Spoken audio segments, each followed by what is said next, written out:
Salut tout le monde, j'espère que vous allez bien. Aujourd'hui, je vais vous parler d'un sujet sur lequel je travaille depuis janvier maintenant, qui est la partie juridique. L'idée, c'est de bien protéger le projet d'Agada Story pour qu'on n'ait pas de problème pendant sa sortie. Il y a notamment 3 points auxquels il faut penser pour protéger son jeu vidéo. Donc, il y a le dépôt de la lettre ISOLO. Ensuite, il y a le dépôt de la marque. Et enfin, si vous travaillez avec une équipe, s'assurer de faire des contrats de cession de droits sur ce qui est produit par l'équipe. Donc, le dépôt ISOLO, c'est ce qui est le plus simple à faire. Vous pouvez le faire seul via le site internet de l'INPI.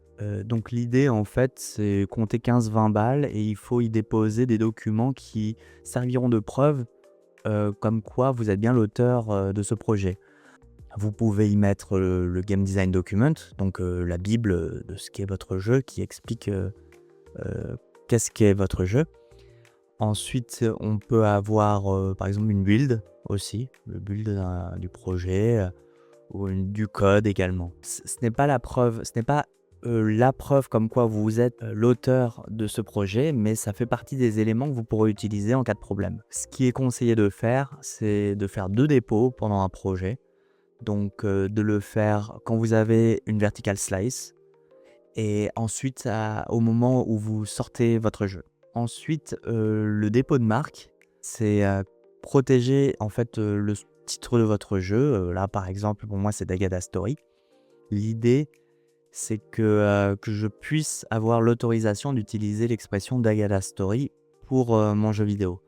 Quand on met en vente un projet de jeu vidéo, si le nom de votre jeu vidéo est peut-être trop proche de quelque chose qui existe déjà dans le même domaine d'activité, vous pouvez vous faire attaquer et dans le pire des cas, les plateformes sont obligées de couper votre page euh, le temps qu'il y a la gestion du problème qui se fait.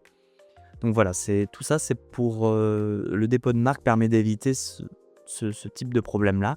Et notamment par le fait qui est réalisé pour un dépôt de marque, c'est ce qu'on appelle c'est une recherche d'antécédents.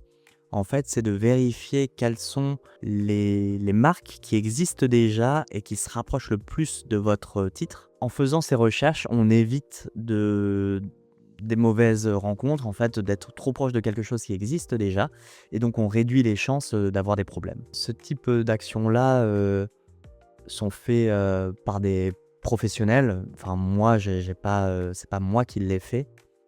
Le dernier point auquel il faut faire attention, ce sont de bien avoir les droits sur ce qui est fait par votre équipe.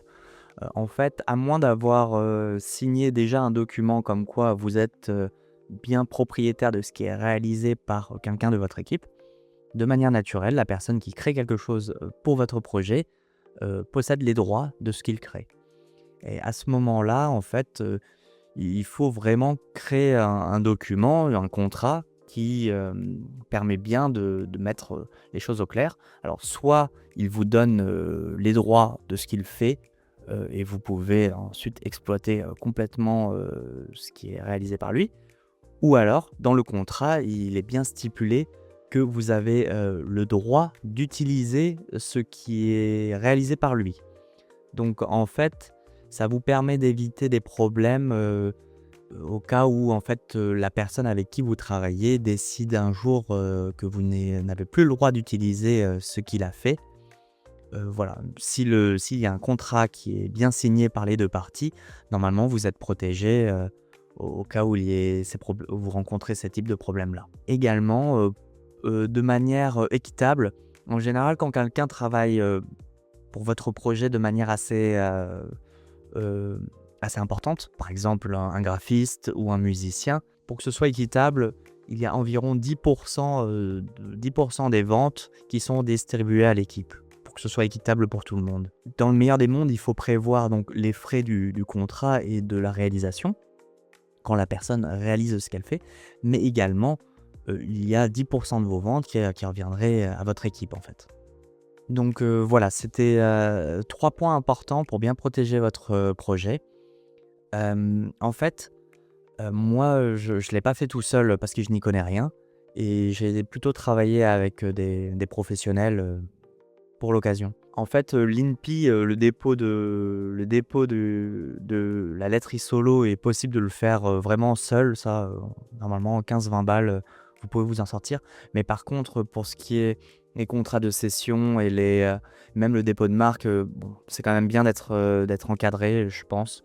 Au moins, ça vous permet on vous conseille sur les meilleures stratégies pour protéger en tout cas, votre projet.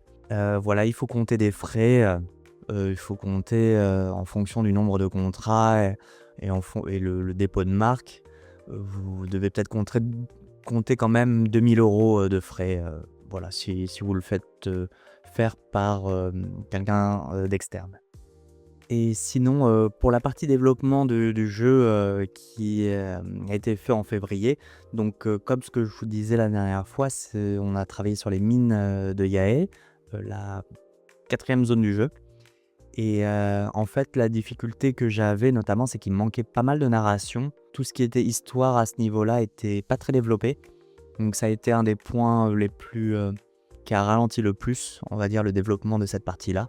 Donc il y avait eu pas mal un travail, narratif pour pouvoir, se donner des idées de puzzle et que ce soit, assez cohérent avec, l'univers et les niveaux qu'on a envie de créer. C'est dans cette zone qu'il y a, un niveau dans l'eau et on a pu le faire tester, donc ce mois-ci. C'était, intéressant parce que les retours sont positifs. En termes de game feel, ça plaît. C'était assez intéressant. Les retours principaux étaient plutôt au niveau de la narration, environnementale et des animations des personnages. En fait, une des difficultés qu'on a aujourd'hui, c'est que les personnages, ont l'air sympathiques. On a envie de s'accrocher, mais malheureusement, il manque encore, quelques éléments, des animations notamment, pour les rendre vraiment, attachants. Et c'est pourquoi, à partir, du mois de mars, c'est ce sur quoi on va vraiment, travailler pour améliorer ces animations, les rendre beaucoup plus, propres, peaufiner tout ça, pour que l'expérience soit vraiment la plus proche de ce qu'on a envie, d'avoir. En fait, dans les mois qui arrivent, il y aura un travail sur, la narration environnementale, faire en sorte que les environnements racontent vraiment une histoire et également, les animations des personnages de Dayada, Naou, mais également des personnages non jouables. Voilà, c'est à peu près tout pour cette vidéo. Passez un bon mois de mars et puis, à bientôt.